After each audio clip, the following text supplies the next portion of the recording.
All right, so today we're diving into some breaking news that's really got everyone talking, especially if you're a fan of food television. Yeah, can't say I'm surprised it's everywhere you look. It's Gregg Wallace, Yeah. the always smiling judge from MasterChef. Right. Well, it seems like there's a whole other side to him that's making headlines, and not for the best reasons. Definitely not for the best reasons. There are a lot of serious allegations against him right now. It's a big deal, and it's pretty complex, so we've compiled a bunch of different sources. Yeah, we've been digging through BBC News articles, Mhm. Lear the Daily Mail, even Wallace's own Wikipedia page. Trying to get the full picture, Exactly. So we're going to break it all down for you, try to figure out what's really going on. and see what it all means. So you might know Gregg Wallace as this cheerful TV personality, but are you ready to see a side of him that's a bit less palatable? Let's just say these allegations are pretty hard to swallow. The BBC News article is a good place to start. They've been doing a lot of investigating on this. They've actually been looking into this since the summer. Really? Yeah, it all started with a separate case involving one of their own news anchors. Oh, right. But their investigation led them to Wallace, and what they found is pretty shocking. Yeah, it sounds like it. We're talking about 13 people across 5 different shows, all making allegations against him. Wow, 5 different shows. And these allegations go all the way back to 2005. So we're talking nearly 2 decades of alleged misconduct. That's right. And the claims range from inappropriate behavior to sexual comments and even some really bizarre incidents. I think I know what you're about to say. The Mirror article, right? Yeah, you read my mind.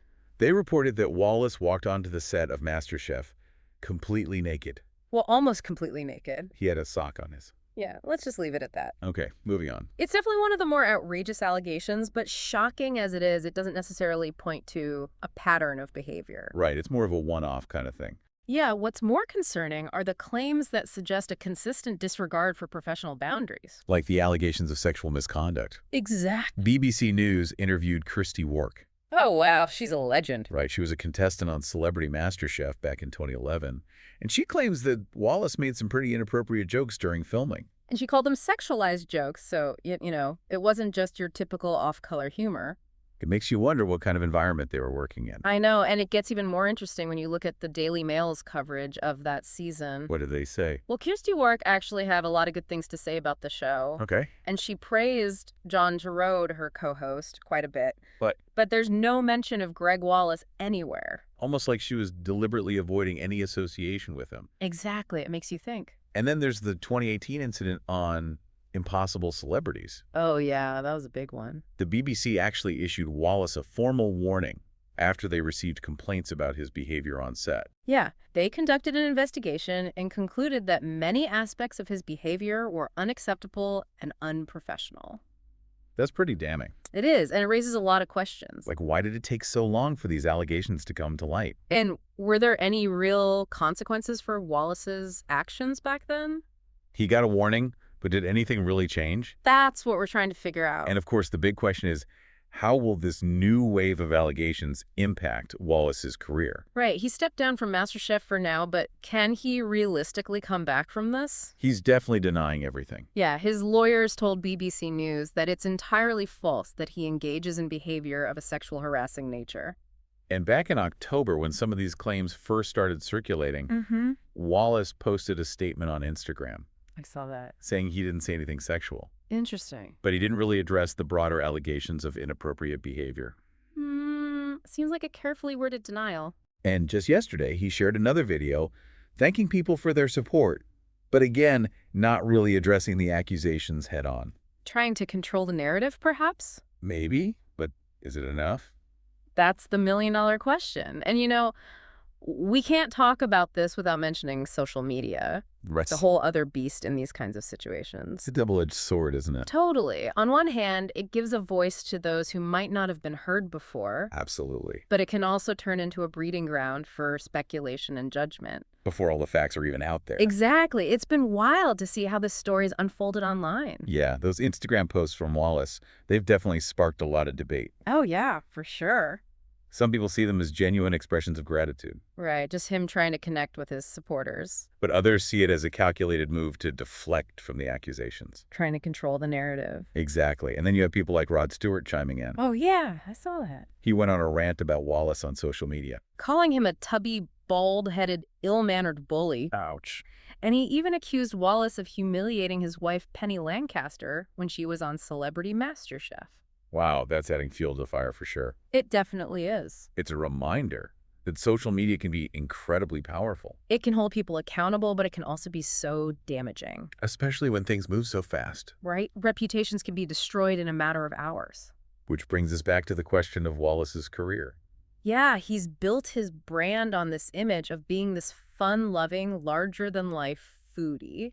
Can that image survive this kind of scrutiny? I mean, it's hard to say the public can be very forgiving. Especially with celebrities they love. Right, but there's also a growing intolerance for this kind of behavior. And it's not just about Wallace himself. What about the shows he's associated with? Yeah, MasterChef, all the other programs he's been a part of. Will they be tainted by these allegations? There's definitely a risk of that viewers might struggle to separate the allegations from the shows. Especially if the investigation uncovers a wider culture of inappropriate behavior behind the scenes. Right, then it becomes a systemic problem. It's not just about one person anymore. It's about the environment that allowed this to happen. And that puts the BBC and other networks in a really tough spot. They're under so much pressure to handle this the right way. Transparency is key here. Exactly. Do they address it directly on air? Do they bring in new hosts to distance themselves from the controversy? Or do they try to sweep it under the rug and hope it all goes away? Which, let's be real, is not likely to happen. Not in this day and age. The stakes are so high and there's no easy answer. So let's get into some of the specific allegations and see what they tell us about what was going on behind the scenes. Okay. One that really stood out to me was the claim from a woman who worked on Gregg Wallace's Big Weekends. What happened? Well, this was back in 2019, and she told the BBC that Wallace was fascinated by her sexual orientation. And she said he would constantly make comments about it, even asking if she was sure she didn't want to date men. Wow, talk about crossing a line. It's a reminder that what might seem like harmless banter to one person can be incredibly offensive to another. Totally. And you have to consider the power dynamic at play here. Right. It's not just two colleagues chatting. It's a senior figure making inappropriate remarks to someone in a more junior position. Exactly. And then there are the allegations from the women who worked on Eat Well for Less. What did they say? One woman claimed that Wallace walked out of a bathroom topless in front of her and another female colleague, Oh, my God. and then asked them to take his coffee order. No way. Another woman said he told her he wasn't wearing any boxer shorts under his jeans. I mean, it's one thing to be casual on a TV set, Mhm. but this is taking it too far. If true, this is just a complete lack of respect for basic workplace boundaries. And it makes you wonder if this kind of behavior was tolerated by those in charge. Right. Was it just seen as Gregg being Gregg? Hopefully the investigation will shed some light on that. It's a conversation that needs to happen not just in the entertainment industry, but everywhere, Absolutely. We need to create a culture where everyone feels safe and respected. regardless of their position or who they work for. There's also an allegation that Wallace showed a female colleague photos of a woman in her underwear What? while they were traveling together in a car. That's a whole other level of inappropriate. It really is, and it raises concerns about a potential abuse of power. Absolutely. Using his position to make someone uncomfortable. And it puts the junior colleague in such a difficult position. Right. Do they laugh along or speak up and risk their job? It's a no-win situation. And it's important to remember that these allegations are coming from both men and women, That's right. There are claims from male colleagues, too. alleging that Wallace talked about things like threesomes and spanking in front of them, Again, it paints a picture of someone who's not respecting professional boundaries. creating an environment where people feel uncomfortable, and that's just not okay. So where do we go from here? What does this all mean for Gregg Wallace, for the BBC, for the world of food television?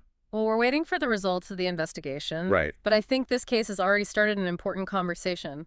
It's forced us to confront some uncomfortable truths about power and workplace conduct. And it's a reminder that we all have a role to play in creating a culture where everyone feels safe and respected. We can't just brush this off and say, that's just how things are. We need to hold people accountable for their actions, no matter how famous or powerful they are. It really makes you think about the entertainment industry as a whole, you know? Yeah, it's a different world, for sure. Like, there's this whole thing about blurring the lines between what's acceptable and what's not. Right. Like, behavior that would be completely inappropriate in any other profession might be seen as part of the persona in entertainment. Exactly. It's like there's this idea that certain personalities get more leeway because they're characters. But that doesn't mean they can just get away with harassment or misconduct. Of course not. There has to be a balance between creative expression and creating a safe work environment. Well, for everyone involved. Right, and it's not just about protecting the people who come forward with complaints. It's about creating a culture where people feel comfortable speaking up in the first place. Exactly, where they know they'll be taken seriously and that there will be real consequences for bad behavior. So back to the big question, what happens next? Yeah. Where do we go from here? How does the entertainment industry, especially the world of food television, recover from this? Well, the BBC has a lot on their plate right now. No pun intended. They've launched an investigation, but what are they going to do with the findings? Right. Will they actually change their policies, implement a stricter code of conduct? And what about the viewers? Yeah, will they keep watching Gregg Wallace? Will they support the shows he's been on? Or has this scandal done irreparable damage to his reputation and the legacy of those programs? It's hard to predict how the public will react. Public perception is a fickle thing. One thing's for certain, though, this whole situation has sparked a really important conversation. About workplace culture, not just in entertainment, but across the board. It's a reminder that we all have a responsibility to create a work environment where everyone feels safe, respected, and valued. And sometimes it takes a high-profile case like this to force us to face some hard truths and make real changes. This deep dive has been pretty intense. We've covered a lot of ground. Yeah, we've really dug deep into this one. But ultimately, it's up to each of us to decide what it all means. What lessons we can learn and how we can move forward. Thanks for joining us on this journey. It's been quite a ride.